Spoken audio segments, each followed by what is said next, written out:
Shut up and sit down.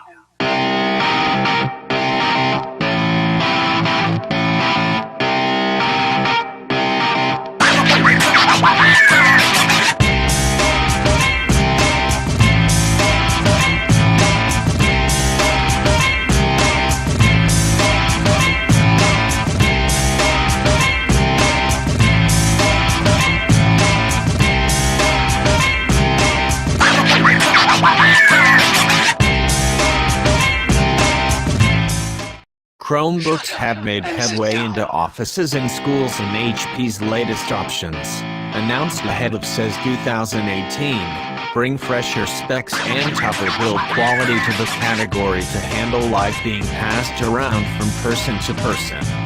Dressed in lightweight but sturdy gray plastic, the new 14-inch Chromebook 14G5 and 11.6-inch Chromebook 11G6 are built to MIL STD 810G standards, with reinforced corners and hinges and spill-resistant keyboards.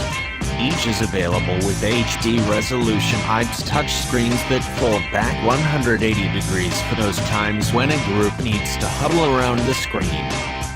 Around the sides you'll find USB-C ports for accessories and external displays. They're also used for charging to simplify keeping a fleet of them ready to use. And you get 802.11 AC, 2x2, wireless. It doesn't take much to run Google's Chrome OS and web and Android apps, so its internal components are low-end compared to Apple and Windows laptops. Still, HP has updated these with more current 7th Gen Intel processors to keep them humming along. Shut up and sit down.